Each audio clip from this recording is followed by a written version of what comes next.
All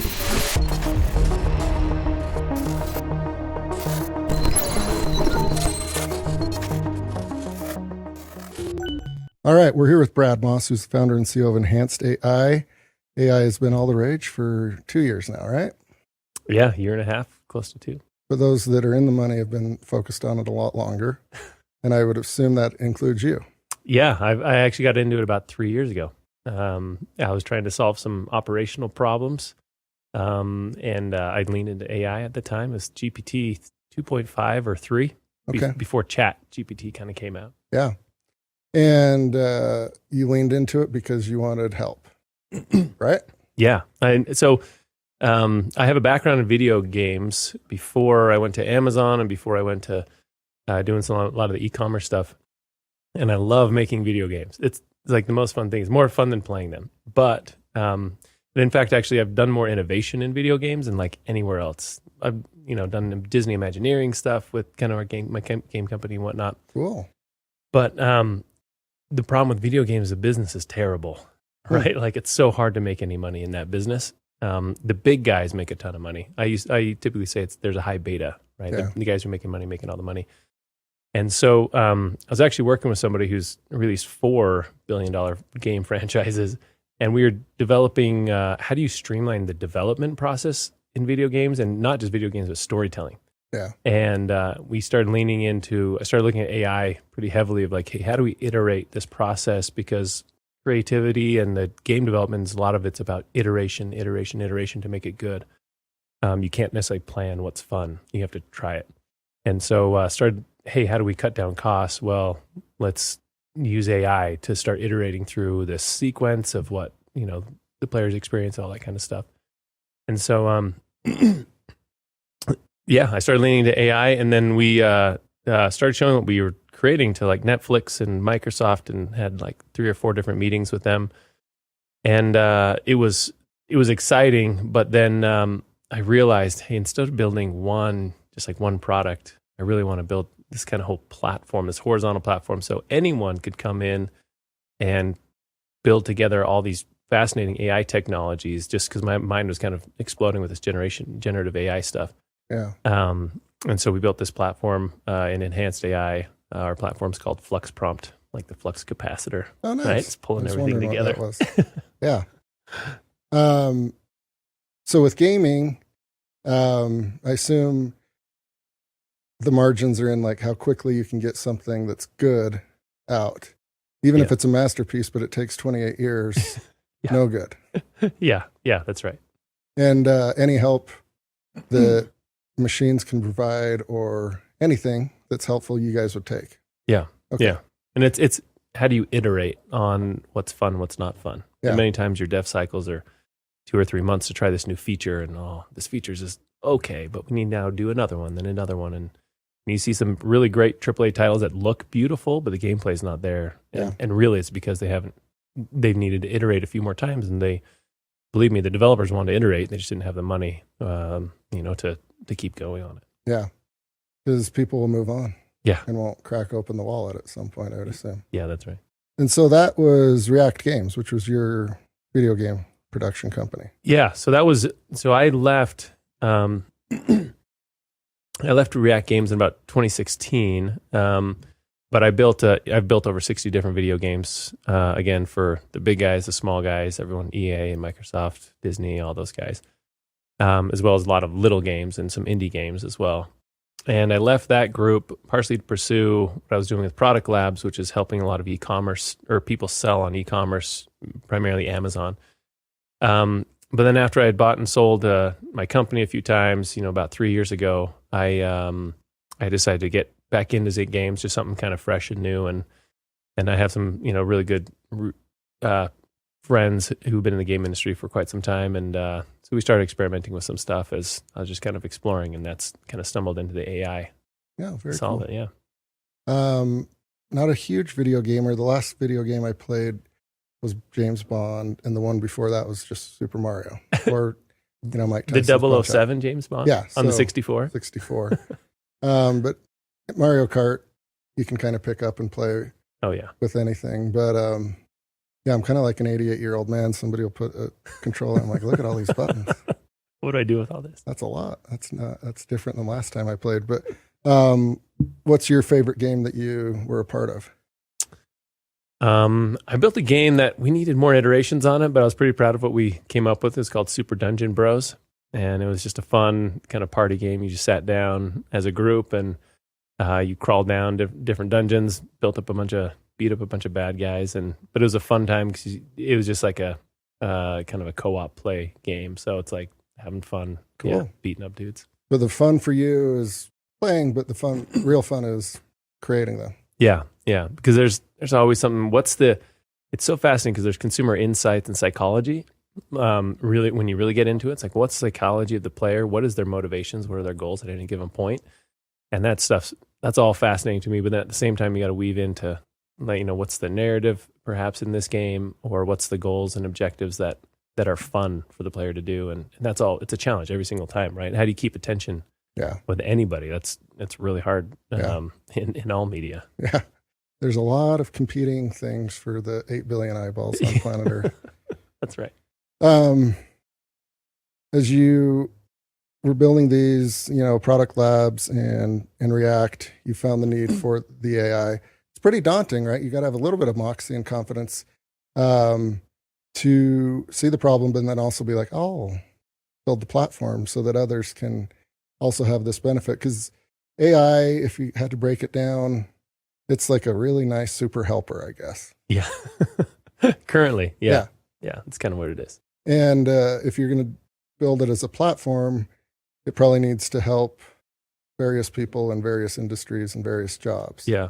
Where do you start? What's the easiest AI target? Yeah, that's a good question. I mean, the first step was a lot of my career I've been a really big fan of like Apple and Nintendo in terms of their technology approach, where let's make it really simple for the common person to pick it up, like Mario Kart, right? You can pick it up and play it, right? But then there's actually the experts of Mario Kart are crazy good, right? So make it really simple to approach, but hard to master. Yeah. And that's been my approach with technology in general. So I built a big platform on Amazon for sellers, right? It's a similar kind of concept.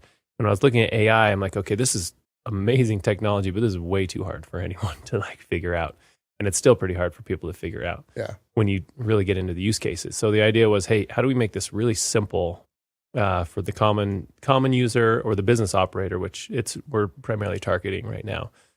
How do you make it easy to understand what prompting is and how to get the results that you want out of it without, people saying, hey, this is the magic wand. Can you solve all my problems for me? It's like, no, of course I can't. Yeah. Because many times people don't even define their problems. They just say solve them. Yeah. Right. But then at the same time, integrating all this technology underneath it all. So that the premise is, hey, there's all this crazy technology and noise that's going to happen, right? The new models, what's the latest GPT-4o? What's the latest, Gemini model or Anthropic or Perplexity? Yeah. And it's like, hey, people don't need to worry about that. They don't need to sign up for a new account for every single one of these. Like, they should all just kind of be in a common place. And so it was making it, the goal is to make it really simple and like a common place where everyone could just go and try out various different things. Like I built a presentation last night and I created an outline, or I was asking AI to create an outline for it. And I gave it 3 in our system. I said, hey, here's my target audience. Here's what I want to talk about. And here's the takeaways I want. Now create me and I'm going to take 25 minutes. And I said, okay, now create me a presentation outline. OpenAI, the GPT-4o, like they didn't do very well. And I was like, I don't want to talk about those things. I switched to Anthropic, the Claude model, and I was like, oh, that's pretty good. And oddly enough, I switched to Gemini, and it actually gave me the best outline of all of them, which I wasn't expecting. But so it's nice. You just quickly click a different button and like say go, go, go, and I was using it. It's more of like a workbench, which was the way I imagine you should be using AI, right? Yeah. Going way beyond just chatting with it. Yeah. I like that analogy because, was this on your platform? Yeah, this is on our Flux Prompt platform. And so, flathead screwdriver, Phillips, but Allen wrench turned out to be the best. Yeah, that's right.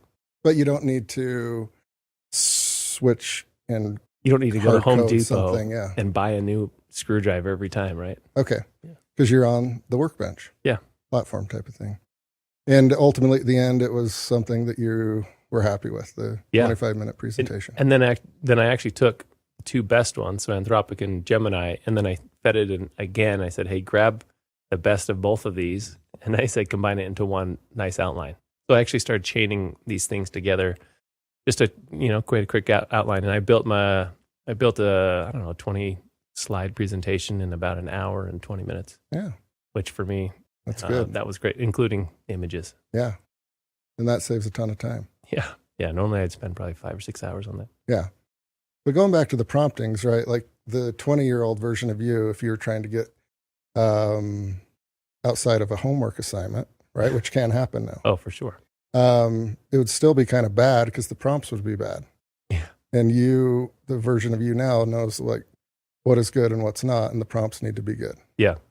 And so this is almost like there's a kind of a meta concept with AI, and I think it plays a lot into our society and like the way we're the healthy parts of our society, where we're thinking, hey, sometimes you just ask the questions or ask how I should be asking this question, right? Yeah. There's a lot of that kind of metacognition. We're thinking of how should I be asking this, and you can actually go to the AI and be like, well, this is what I want to do. How might I write a prompt that's going to do that, or what's going to be the most effective? Do that 1 or 2 times. And all of a sudden you start learning, the AI is giving you interesting output. You're like, oh, maybe I'm going to change it and start writing using that to ask my question of what I want to accomplish. So it's useful even in that way. And I think that's where you start getting the real usage or real deeper understandings when you asking AI, hey, I'm not a brand manager, but if I was for GE, how would I define out my customer persona? Yeah. And it'd be like, well, it gives you a bunch of information. It's even quicker learning than looking it up on Google and saying, well, what's a course about brand management or whatnot. Yeah. And you, the person, are also practicing and filling your AI brain with the best ways that these machines like to talk to you. Yeah. Yeah. And get the information back out. Because humans obviously have the advantage there, like a hockey coach or football coach. The good ones will ask the same question to different people in different ways. Yeah, that's right. And they'll pull it out. Yeah. And we all know like good communicators that inherently have that. And then there's bad communicators of what's wrong? What's wrong? What's wrong? I don't know. Yeah. I don't know. We're just going to be in a loop on that one. Even parents, right? Like, hey, little Debbie's lost her mind. And then the mom goes over and asks in a different way or completely does it. Yeah. And it changes the whole outcome there. All right. So, end users for enhanced AI, right? Like you're not doing this for free and it's not just a fun passion project. Well, a lot of folks, it's a little bit of both. A little bit of both. Right? Like that's what I love about it. Like I wouldn't want to do anything else right now. So I feel fortunate to be able to build this company in a spot where we love everything we're doing, but it's got to be a business too. So we can keep doing it. Yeah. As maybe you won the lottery, and it is just for funsies. Well, I've had plenty of jobs that are not fun, so yeah, it's good to be doing definitely this helps. I picture like some of the worst jobs in the world that you couldn't pay me $10 million a year, like FedEx or UPS or Delta, right? Like where it's like, I don't know, look at all this, and but they figure it out. Yeah, and then there's like fun jobs like marketing. Oh, how can we sell more doodads? Yeah. Where did you guys decide to find these clients first? And is there fields that are easier for AI to help with, and there are some more difficult? Yeah. So we're primarily targeting, as we've done some market research of just like, what are the people struggling with AI? I'm not struggling with AI. That's the wrong phrase. It's more people who are needing to use it and feeling the potential impact of it. We found a lot of consultants, both in advertising and marketing, brand consultants, tech consultants, can really use AI in a really effective way right now with current technology. And many of them are being bombarded with, hey, tell me the latest this, or their clients are like, well, are you using AI? And are you doing these things? So they're getting so many questions from so many people, and creating a platform where they're like, hey, I'm using more than just ChatGPT or ChatGPT agents or this other one, a platform where they can try it all and find the best result for what they need to accomplish for their clients. And then also this platform has like automation in it. So you can create these automated workflows in it that I could take a business report. I've taken a financial analysis or financial document and said, hey, here's the things I want to know, and give me, opinions. And AI's actually, if you do it the right way, it actually gives you pretty good outcome. And so it helps the consultants both solve problems because they see so many problems as well. And there's like no one tool that can solve that. Yeah. But then they also can scale their time and what they're coming out with. So that's, we love, we have a great relationship with a lot of consultant groups, and this is really who we, we're coming out with the product, focusing on helping people scale their time and their consultancies. All right. That makes sense.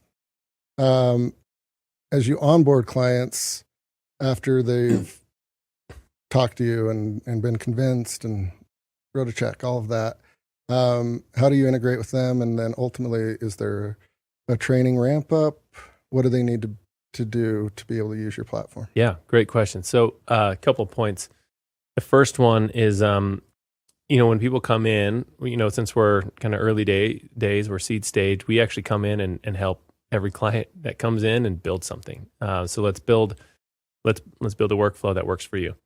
Then we have an entire template library. So we have about 120 different templates. So and you can type it in, hey, I want to do a SWOT analysis. I want to do this. And there's like workflows of, more advanced SWOT analyses. And you got to remember, like, this is beyond chat, right? Like you could do some of this stuff with chat, but it's like, hey, how do we get a little more serious about it? We have like a sales automation, template where a new lead comes in and it looks in the internet. One of the nodes goes and scrapes Google and finds information about the lead. Another one runs it through a pricing matrix that you might have for that client. And then another node would chain together like a customized email that you would send them. And then within 30 seconds of getting a new lead, you now get an email. The system would email you and say, hey, here's all the information about the client you might need. And so respond right away, right? That's an example of a template that's way beyond like what chat could do right now, right? Yeah. And so we have a bunch of those templates, as well as the onboard handholding, and then a knowledge base and, kind of a community center we set up inside of Discord where people can come and chat about the problems and things that they're facing, or questions they might have, like, hey, how do I use AI in this and this and this? Oh boy. Yeah. Little Pandora's box. But for you guys, it's probably a really quick and easy like repository to keep developing and switching how you guys do it. Yeah. Really cool. And then ultimately for y'all, how do you know if it's working with the client?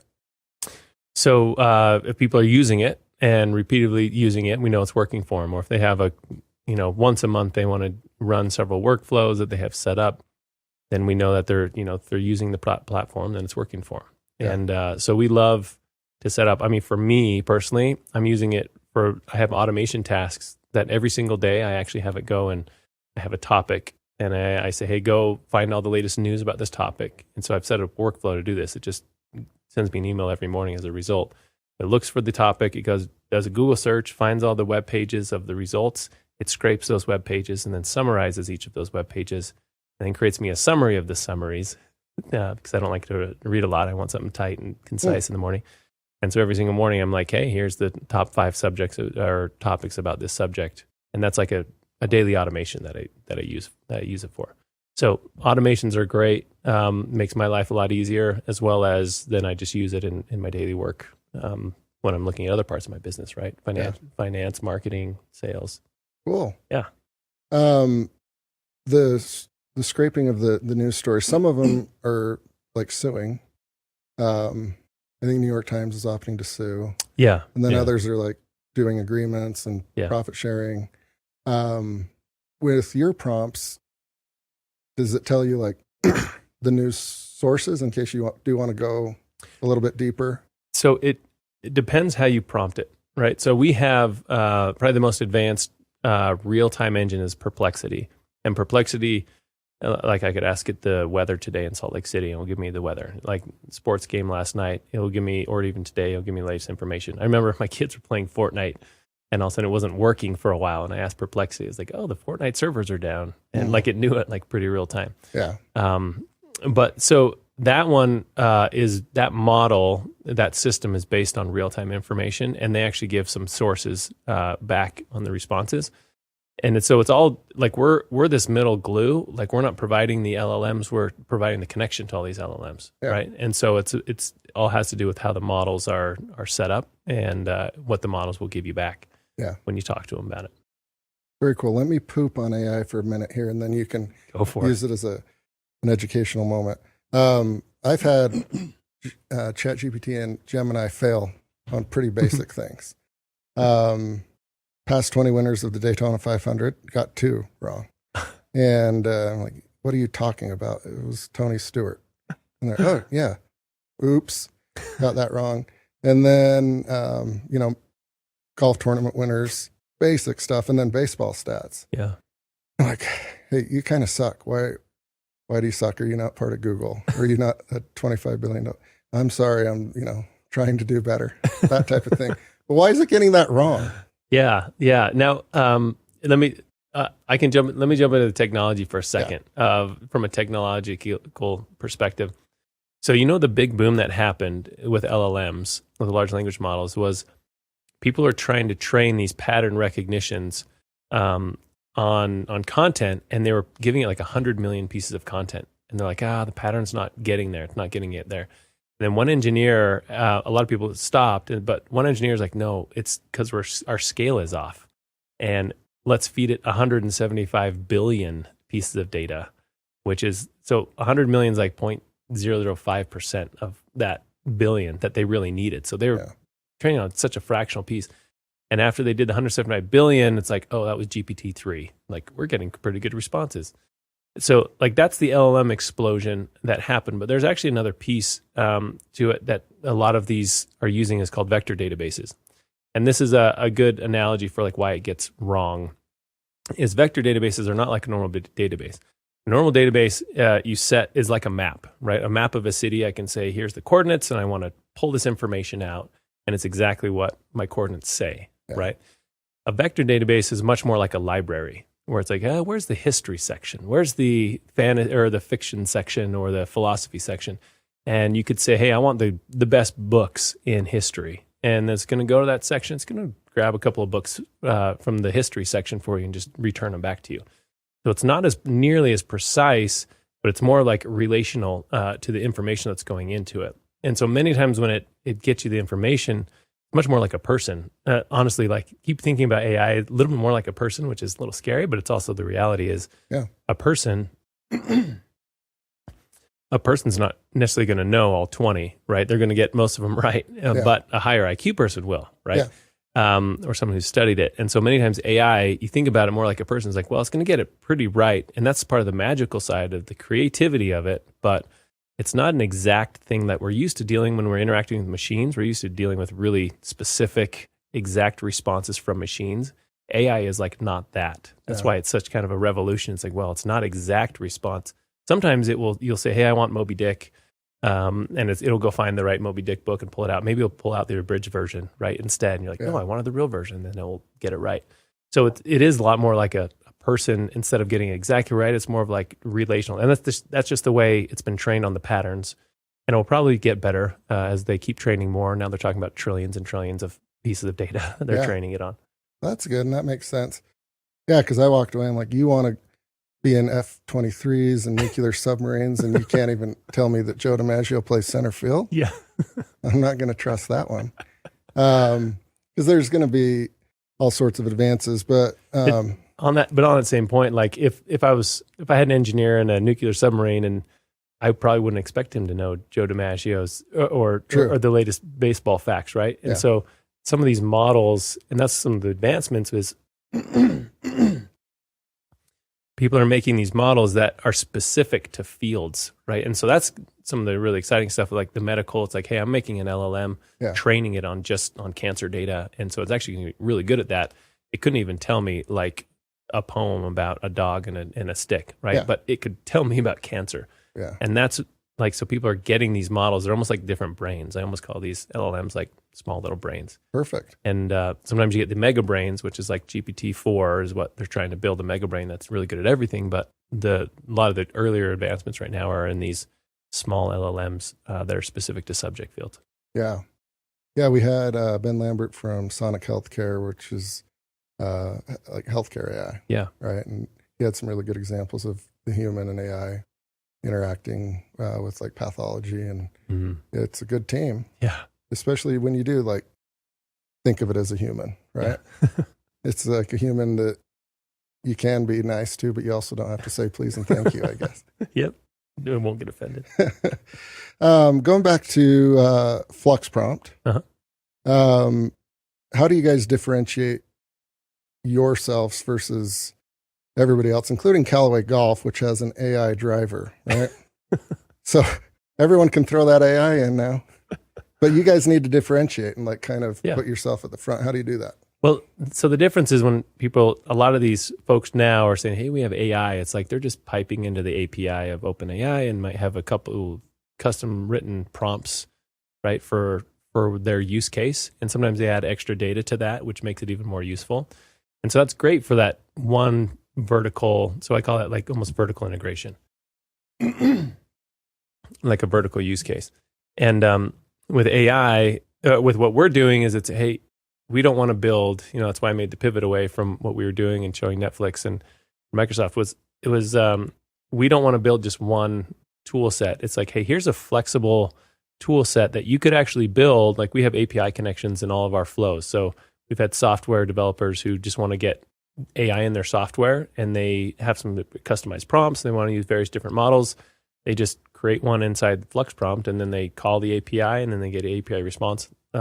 That's a return from the AI calls, and then they put it in their software. So it's built to be almost a middleware technology. So they don't have to worry about how things are changing underneath it. Yeah. And it's more of just like, hey, this will serve and be able to be customized for people the way they want to customize in their business.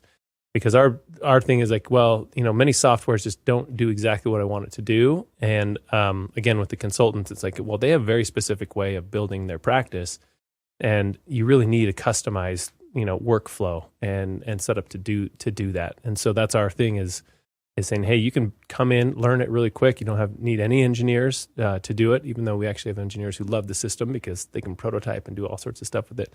Yeah. But you don't necessarily need an engineering team, and it's actually really quick, really fast to get AI stuff up and running in their systems and their processes, and and they're saving themselves a lot of time and money. Yeah. Very cool. It makes sense. It's a good place to be, right in the middle and sticky. Yeah, and that's where we decided to be, and it's fun. Your kids, grandkids, if they're on a podcast in 40 years, what are they going to be talking about when it comes to AI? I can tell you one of my social fears of AI. So having been in video games for a while, seeing when people get too much into a video game or too reliant upon it, one of my fears is that when you're talking with AI, so soon we're all going to have like AI companions or an AI chat assistant that's just going to help us with a lot of things, right? Mm-hmm. What I fear is that when people go online and their primary like interactions are online, like why if I have an AI friend that's funny, it'll disagree sometimes, but like not too much. Yeah. Right? Like it'll push back a little bit, get smart.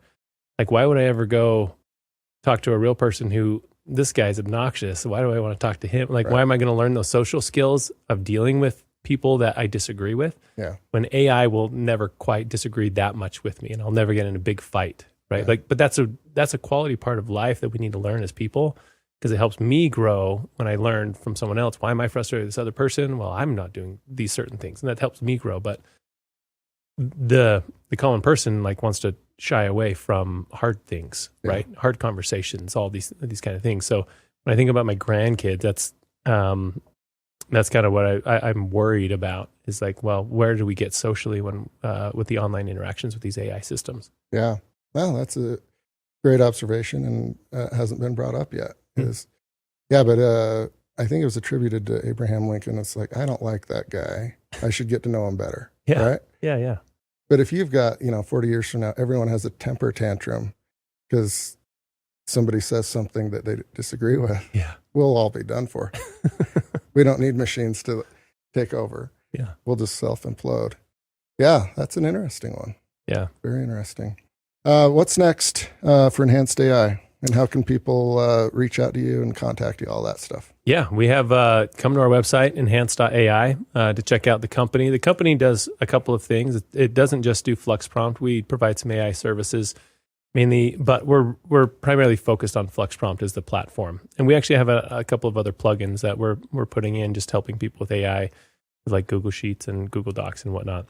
Cool. But enhanced AI is, primary way people can contact us, or to go to fluxprompt.ai and sign up and have a free trial of the tool and try it out and both use it for automation or just as a workbench, just to mess around and play with AI and see the cool stuff you can do. One of my favorites is generating a blog generator where you got topics, you have the way you want to talk, but you also have images that we're making. So you press one button, it generates this whole thing, creates a cool image that you've defined like the parameters around. And nice. Audio stuff. So, it's like imagination's the limit with what you can do with AI, and we love it. We love to see what people build. Yeah. I like the workbench analogy. I might steal that from you. Great. This was not an AI-generated podcast. We're both real. Yes, we are. And I really enjoyed it. Thank you so much, Brad. All right. Thanks, Garrett. You bet.